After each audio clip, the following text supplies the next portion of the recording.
Bonsoir à toutes et à tous. Bienvenue à votre rendez-vous mensuel avec l'immobilier. Savoir plus avec Imaza traite aujourd'hui de logement, précisément des différents types de logements. Et à notre compagnie pour en parler, des spécialistes du domaine. Il s'agit notamment de M. Richard Zanzé de la direction régionale chargée de l'urbanisme et de l'habitat des Hauts-Bassins. Également avec nous, M. Abdul Wahab Kone de la société immobilière Imaza. Bonsoir, chers invités. Bonsoir. Ravi de vous retrouver une fois de plus sur ce plateau. Alors, comme annoncé, nous parlerons aujourd'hui des différents types de logements. Déjà, dites-nous, M. Zanzé, qu'est-ce qui est à l'origine de la classification de ces logements et surtout, quels sont les critères qui régissent cette classification? Il faut dire que quand on dit classifier les logements sur la classification, il peut y avoir plusieurs critères de classification. Et on peut classer les logements et souvent en fonction même des matériaux utilisés, en fonction de leur agencement. Maintenant ici, je pense qu'on va plus parler de la classification en fonction du nombre de pièces. Maintenant, la plupart du temps, quand on fait la classification, on a classifié, c'est pour avoir un langage assez professionnel. Assez professionnel pour tout le monde. Là, quand quelqu'un parle d'un logement, parle d'un type donné, quand il s'adresse à quelqu'un, tout le monde sait automatiquement de quel genre de logement il s'agit. Voilà, donc c'est dans ce sens-là que les logements ont été classifiés en fonction de leur type. Quand on dit type ici, en fonction du nombre de pièces. Là, quand on parle, pour parler d'un logement, d'un type donné, par exemple, quand on dit un F2, tout le monde sait en même temps c'est de quel genre de logement il s'agit. Voilà, et quand tu dis la classification, on sait et tu veux t'intéresser à quel type de logement. À quel critère. Voilà. D'accord. Monsieur Kone, au regard de ce qui a été dit, oui. Nous avons combien de types de logements? Alors, comme il a dit, la superficie d'un logement doit répondre aux besoins de ses occupants et de leur mode de vie. Et c'est justement par rapport à ça qu'on a fait la classification des logements. Et les critères qui sont couramment utilisés, c'est le référentiel du nombre de pièces, comme il a dit. Et également, on parle de type et de fonction, ce qui amène aux lettres T et F, accompagnées d'un chiffre. Voilà, on va dire T1 ou F1. T2 ou F2, T3 ou F3, T4 ou F3, F4, etc. etc. T étant utilisé pour le type et F pour la fonction. Voilà. D'accord. Donc nous savons qu'au nombre de ces types-là, on a ce qu'on appelle le studio. Voilà. Une pièce. Le studio, c'est ce que nous appelons couramment l'entrée couchée. Voilà. Et en général, c'est un logement qui est destiné surtout aux étudiants. Le terme studio, d'ailleurs, évoque surtout les logements des étudiants. C'est entrée couchée, donc on appelle ça le type T1 ou F1. Voilà. Mais sous d'autres cieux, quand on parle de studio, il y a d'autres composantes comme la douche, la cuisine, par exemple. Oui. Est-ce qu'à Bobo du Lasso, quand on dit entrée couchée, on peut retrouver toutes ces composantes là-dedans? Bon, en général, il n'y a pas de douche interne dans nos entrées couchées là. Hein. C'est vraiment le terme entrée couchée. On rentre et puis il y a directement les lits, on se couche. Bon, c'est vrai que des fois, on peut utiliser les traverses pour un peu se créer de l'espace. Voilà. D'accord. Monsieur Zanzé, une maison F2, de quoi s'agit-il? Une maison F2, bon, comme M. Kone vient de le dire tout à l'heure, le F, c'est plusieurs fonctions. Et le 2, ça représente le nombre de pièces dans la maison. Et donc, une maison F2, ça peut être une maison avec un salon et une chambre. Maintenant, souvent, on peut avoir cuisine et une cuisine et puis une douche à l'intérieur. Maintenant, on parle plus, on fait ressortir plus sur les pièces principales. Voilà, les pièces principales, genre le salon et puis la chambre. Voilà. Et la cuisine et les toilettes, bon, étant des pièces, on va dire, secondaires. Non, ça ne sort pas. Et quand on parle de F2, ça ne veut pas dire 2 chambres. C'est plutôt un salon et une chambre. Voilà. F2, ça sera 2 salons. Ok. Et un salon et Une chambre, d'accord. 2 chambres. On parle de F3. F3, F4, F5. Est-ce qu'il y a d'autres particularités dans ces différents F-là ou différentes F? Alors, bon, particularité plus précisément de quoi? Hormis ce qui a été cité ici, la douche et la cuisine, est-ce que quand on parle de F3, F4, F5, il y a d'autres particularités? Bon, souvent ça dépend de l'aménagement qu'on fait de ces chambres-là. Bon, sinon dans la norme, une chambre doit avoir au moins 9 mètres carrés. Ça c'est la norme, une superficie de 9 mètres carrés. Mais il peut arriver que les occupants aménagent, souvent en utilisant les contreplaqués et autres. Bon, c'est ça qui peut faire l'objet de spécificité. Sinon, bon, en général, F1, c'est entrée-couchée. F2, c'est chambre-salon. F3, c'est 2 chambres-salon. F4, 3 chambres-salon. F5, 4 chambres-salon. Et ainsi de suite, c'est comme ça. Et on prend surtout en considération les pièces principales qu'on appelle les chambres et les salons. Et on ne tient pas compte de la cuisine ni de la salle de bain. Voilà. D'accord. Monsieur Zanzé, Monsieur Koné a dit quelque chose. Les chambres doivent avoir normalement 9 mètres carrés. Est-ce que cette règle-là est respectée au Burkina? Bon, au Burkina, ici, bon, généralement, quand une personne veut construire pour lui-même, bon, prend le soin de respecter souvent, ils font souvent des grandes chambres. Mais par contre, dans ce qu'ils font pour mettre en location, bon, généralement, ils peuvent prendre la parcelle et puis mettre plusieurs maisons là-dessus. Donc, on va se retrouver avec des chambres qui sont vraiment restreintes, qui ne respectent pas forcément les 9 mètres carrés. Voilà. Sinon, les 9 mètres carrés, bon, c'est un minimum, c'est vraiment un minimum. Ça fait 3 mètres sur 3 mètres. Voilà. D'accord. Donc, c'est pas vraiment respecté. Parlant de location, vous avez les célibatoriums. Voilà, à notre niveau. Qu'est-ce que c'est un célibatorium? Alors, un célibatorium, ça peut être un F1 ou un F2, même un F3. Tout dépend de celui qui l'a construit et du confort qu'il a voulu offrir à ses clients, si on veut bien le dire. Voilà, donc, parlant de célibatorium, il n'y a pas une catégorisation exacte de ce type de maison. Voilà. Mais en général, au Burkina, les célibatoriums, c'est chambre-salon, je crois. Voilà, pour la plupart. Pourquoi cette dénomination de célibatorium? On fait référence aux célibataires ou pas? Voilà, comme on fait référence en parlant des studios aux étudiants, en parlant de célibatorium, on fait référence aux célibataires. D'accord. Voilà, c'est quelqu'un qui n'a pas encore fondé une famille. Une famille. Voilà. Ok.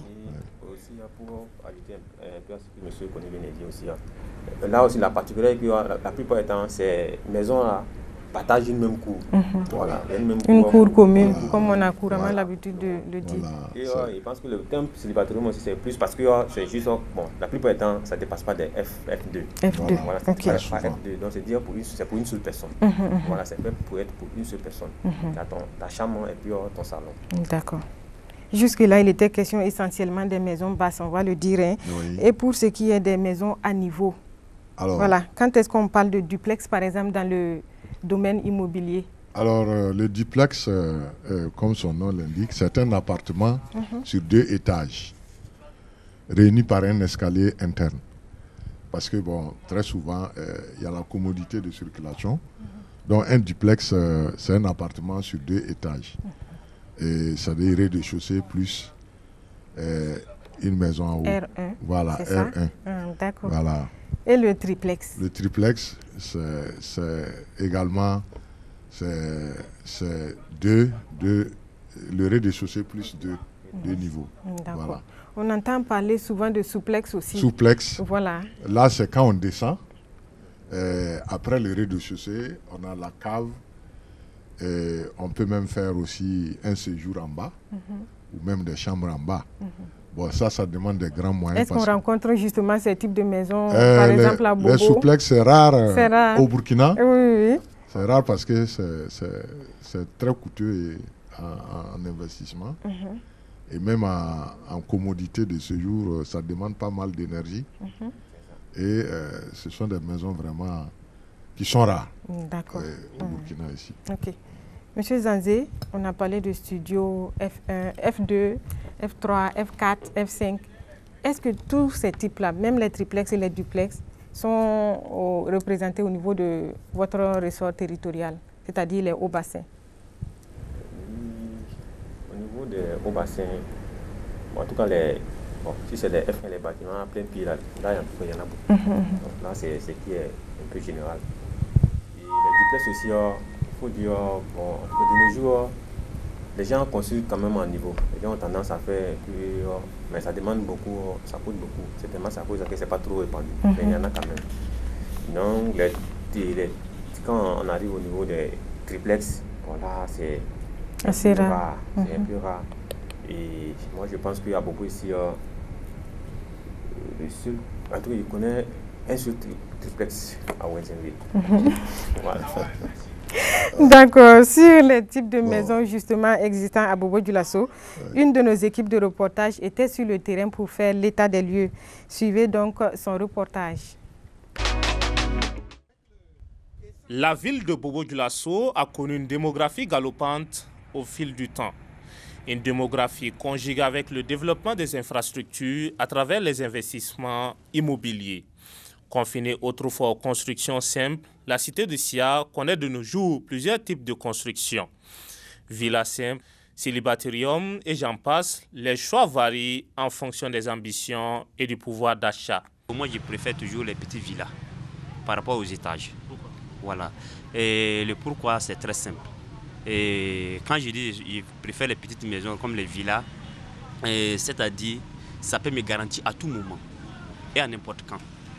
Je peux dire que j'aime les étages, mais arrivé à un certain niveau, je ne pourrais pas supporter ça. Puisque quand je fais des enfants, les enfants aussi ont tendance de chercher pour eux. Tu vois? Et quand les enfants ont tendance de chercher pour eux, et il y aura un jour où tu seras seul avec ta femme, si Dieu te donne longue vie. C'est une question de moyens. Et par rapport au truc célibataire, bon, moi je vois que c'est une question d'assurer leur demain, c'est-à-dire leur retraite. Quand tu prends la ville de Bobo, avant il n'y avait pas tellement d'étrangers, tout le monde vivait peut-être en famille, en grande famille. Mais on voit aujourd'hui que les jeunes sortent de chez eux, les gens quittent la famille pour aller prendre des maisons, ils veulent avoir la liberté. Donc la demande augmente, des chambres salons, comme on a l'habitude de le dire, des entrées couchées aussi. Donc ça fait que, et puis c'est bien payé, je le dirais. Avant c'était des maisons qu'on louait peut-être à 5 000, à 4 000, à 3 000. Aujourd'hui on voit que ces maisons-là, facilement, faut débourser 25 000 pour peut-être une chambre salon avec douche. On peut dire que c'est les célibataires qui sont chers, puis c'est les grandes maisons ici. Les gens n'ont pas les moyens de prendre des grandes maisons ici. Ils n'ont pas les moyens, peut-être c'est de l'autre côté, là, il y a des ambassadeurs, des ministres qui peuvent prendre. Mais ici, il n'y en a pas ça. C'est les célibataires qui sont plus avantagés. Aujourd'hui, les célibataires aussi sont beaucoup demandés, peut-être à cause des universitaires qui sont à Bobo maintenant. Mais avant, il n'y en avait pas ça. À côté de ces célibatariums et autres constructions à F+, il y a les maisons à étages ou les R+. L'ouverture du pays vers l'extérieur a amené les entrepreneurs à adopter ce style de construction. Le manque d'espace en est aussi la cause. Si la ville s'agrandit, et les gens qui ne veulent pas aller loin du centre-ville, ils auront besoin des maisons qui sont en pleine ville. Donc c'est obligé, en ce moment ils seront tournés vers les maisons, les maisons à niveau. Donc je pense que tout est en rapport de la demande en fait. Avant, il y avait des grandes parcelles. Maintenant, les lotissements sont jusqu'à 280 mètres carrés. Les gens sont obligés. Si tu gagnes 280 mètres carrés, tu es obligé de construire pour monter, si tu as la famille. Mais si c'était avant, il n'y avait pas beaucoup d'étages. Les parcelles étaient grands. Les parcelles étaient jusqu'à 1000 mètres carrés, 800, 900 mètres carrés. Mais maintenant, il n'y a plus ça. Donc les gens sont obligés de monter. c'est forcé. Malgré cette réalité, d'autres préfèrent les constructions F+, au lieu des maisons à niveau. En tout état de cause, les choix opérés par les uns et les autres participent tous au développement de la cité. Voilà un reportage qui confirme plutôt les propos qui ont été dits sur ce plateau. Monsieur Zanzé, est-ce que vous avez des statistiques chiffrées sur la représentativité de ces types de logements-là dans les hauts bassins? Il faut dire, côté statistique, c'est un peu compliqué parce que de nos jours, les gens construisent sans passer par nos services. Bon, pourtant, quand on prend le code de l'urbanisme, le code dit pour entamer une construction, il faut forcément avoir un permis de construire. Et le permis de construire pour les il faut forcément passer par nos services. Actuellement, les gens ne le font pas, surtout pour les bâtiments plein pied, c'est-à-dire ceux qui ne sont pas à niveau. C'est carrément, on n'a pas de statistiques là-dessus. Mais par contre, ceux qui font les duplex, bon, la plupart des gens ils ont tendance, comme là-bas c'est des gros investissements, certainement les gens veulent quand même sécuriser les biens, donc ils suivent un peu la norme. Et de janvier à août 2019, on a eu à traiter 43 demandes de permis pour les duplex. Par contre, on a eu seulement un seul dossier pour les bâtiments plein pied. Généralement, ces gens, c'est pour faire des demandes de prêts, on leur demande des papiers, mais sinon, ils ne le font pas. D'accord. Monsieur Koné, oui. Vous aviez quelque chose à ajouter par rapport à la représentativité des logements? Alors, peut-être par rapport même à la réglementation, comme il a dit, effectivement, toutes ces maisons, tous ces types de maisons, pour les construire, il faut vraiment se conformer aux prescriptions réglementaires, légales et réglementaires, notamment, et surtout le permis de construire. Et c'est ça le nœud. Et c'est ça qui permet de produire des statistiques adéquates. Sinon, si c'est fait sans ces documents-là, effectivement, bon, la problématique de la production de statistiques se pose. Voilà. Mais ce qu'il faut reconnaître également, c'est qu'il y a un aspect sécuritaire même qui est à prendre en compte aussi. Parce que quand vous construisez en hauteur, il y a des normes qu'il faut respecter. Et ces normes-là également, les normes de construction, si c'est suivi par les services compétents, ça permet aux gens de respecter un peu tout ça. Et ça évite les effondrements d'immeubles, etc., comme souvent on a l'habitude d'assister à ça. Rien que la semaine dernière, il y a eu un cas d'effondrement. Voilà. D'accord. Monsieur Zanzé, pourquoi cette tendance aux maisons basses à Bobo-Dioulasso? Le monsieur l'a dit tantôt dans le reportage, peut-être c'est un problème de moyens. Est-ce qu'il a raison? Il peut dire qu'il a raison, parce que les maisons à niveau, il faut dire que ça coûte cher. Plus cher, en tout cas, ça coûte très cher. Parce que le béton actuellement coûte vraiment cher actuellement. Pourtant, quand on prend les maisons plein pied, on n'a pas beaucoup de béton là-dedans. Ça ne demande pas beaucoup de fer. Pourtant, si tu veux faire un niveau, il faut beaucoup de fer. Ça demande beaucoup d'investissement. C'est à cause de ça que les gens aussi n'aiment pas. C'est beaucoup plus à cause de ça. Mais il y a l'autre monsieur qui a dit que quand tu vieillis, quand tu fais une grande maison, à la vieillesse, tu seras ta femme dans la maison. Oui. Ça peut être aussi une raison. Moi, en tout cas, ça fait partie de mes raisons aussi. Puis je veux pas une grande maison. D'accord. Dans le cas des cités et des appartements que l'État peut conduire et construire plutôt, quels sont les types de maisons qui sont privilégiés? Actuellement, au niveau des logements sociaux, comme l'État avec ceux-là qui ont des revenus modestes, puissent avoir. Donc l'État fait, même à part des F2, l'État commence à part des F2. Donc des chambres salons avec une douche. Maintenant, il laisse quand même de l'espace pour que après, quand il y a les moyens pour continuer, tu peux continuer. Faire de l'extension. C'est les F2 et les F2 à F3 et à F4. Voilà. Et généralement, les F4 ne sont pas des logements sociaux, mais c'est des logements économiques. On appelle ça des logements économiques dans notre... Ok. Maintenant, dans la politique nationale de logement de l'État, est-ce qu'il est prévu des appartements? Oui. En tout cas, c'est qu'il y a les appartements, normalement dans le projet du président, 40 000, pour le projet de 40 000 logements, mais qui était vraiment en cours. Il y avait des études dans ce sens-là. Et maintenant, je pense que bon, à l'avenir, il y a un promoteur même qui a voulu commencer ça ici. Bon, je ne sais pas qu'est-ce qu'il a fait. Que, bon, le moment où elle n'a pas commencé. D'accord. Pour commencer par le début, est-ce que vous pouvez nous définir l'appartement? Qu'est-ce que c'est? Alors, l'appartement, c'est comme on le dit, hein, il se caractérise par ce qu'on appelle la copropriété. C'est-à-dire qu'il y a plusieurs résidences là-dedans, plusieurs logements dedans. Et les gens se partagent les parties communes de l'appartement. Et chacun également occupe une partie qu'on appelle la partie privée. Et il y a une réglementation d'ailleurs sur la gestion des appartements au Burkina Faso. Ça veut dire que déjà l'État entrevoit également ce type de maisons sur le territoire national. Ça veut dire que avec la croissance démographique, à un moment donné, l'idée même d'avoir une parcelle, une maison, avec le temps, ça va s'arrêter. Et les gens, comme en Europe, vont loger dans les appartements. Et donc déjà, le législateur a prévu une réglementation sur ça, avec tout un ensemble de règles qui peut faire l'objet d'une thématique à part. D'accord. Voilà. Dans l'entendement commun, quand on parle d'appartement, on voit un immeuble avec plusieurs... Avec plusieurs maisons. C'est exact? C'est ça, en fait. Il y en a qui parlent des HLM, les habitats à loyer modéré, etc. Okay. Voilà. D'accord.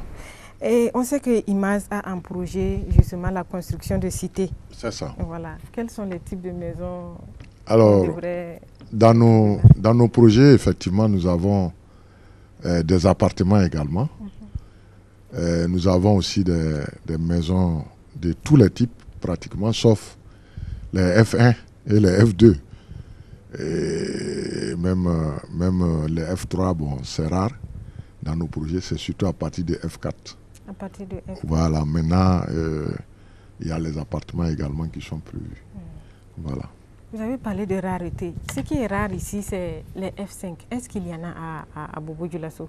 On n'en entend pas parler. Alors, les F5, c'est 4 chambres salon, hein? Il y en a. Il y en a. Il y en a. Voilà. Très souvent, quand on parle de location, c'est les F4, les oui, F3. Il y a des maisons en location qui sont des F5. Oui. Mais c'est vrai que le coût est un peu élevé quand même. Et tout dépend du locataire et de la dimension de sa famille. Si vous avez une grande famille, vous êtes obligé de prendre à partir de F4, F5. F5 pratiquement, hein, pour que tout le monde puisse se caser. Voilà. D'accord. Est-ce que pour des cités, on ne peut pas décider de construire des duplex pour une cité à duplex? Alors, il y a des cités à duplex, ce qu'on appelle les cités haut standing. Nous en avons dans nos projets également, des cités à duplex et même à triplex. Voilà. À Bobo-Dioulasso? Bien sûr, sur nos sites là, il est prévu. On a tout un ensemble de projets immobiliers où tout cela a été proposé à l'État qui a accordé. Ça, c'est dans combien d'années? Bon, ça, on va aller, pas certain que ça, on va aller au fur et à mesure. Ah, d'accord. Voilà, au fur et à mesure de la demande et de nos moyens aussi. Voilà. D'accord. Monsieur Zanzé? Je pense qu'en tout cas, c'est un très bon projet. Parce que actuellement, pour construire, quand tu veux construire soi-même, ça demande beaucoup de temps. Beaucoup de moyens. Et puis ça fatigue beaucoup. Même si quand tu as les moyens, pour faire toi-même, c'est compliqué. Donc c'est pour cela que les gens préfèrent, quand un promoteur construit, ils viennent acheter. Actuellement, en tout cas, c'est la tendance. D'accord. Ok. Monsieur Koné? Oui. On est bientôt à la fin de l'émission. C'est ça. Voilà, un dernier mot. Alors, bon, le dernier mot sur la thématique, c'est que, bon, c'est comme je l'ai dit au début, hein, chacun doit choisir selon ses besoins et selon surtout ses moyens. Parce que, bon, effectivement, la question de se loger est fondamentale dans la vie de l'homme. D'ailleurs, on a parlé de logements sociaux, de logements décents. également, on peut vouloir aussi se loger et être à l'aise. Et là, on a besoin d'espace et en ce moment, on va vers d'autres types catégoriels de maisons. Donc, je crois que le choix dépend des besoins et de la bourse, c'est-à-dire des moyens. Les moyens. Voilà. Ça, c'est sûr. Voilà, on s'arrête là pour ce numéro de Savoir Plus avec Imaz, qui était consacré aux différents types de logements. Merci à vous de nous avoir suivis. Merci à toute l'équipe qui porte cette émission. On se retrouve le mois prochain, Dieu voulant.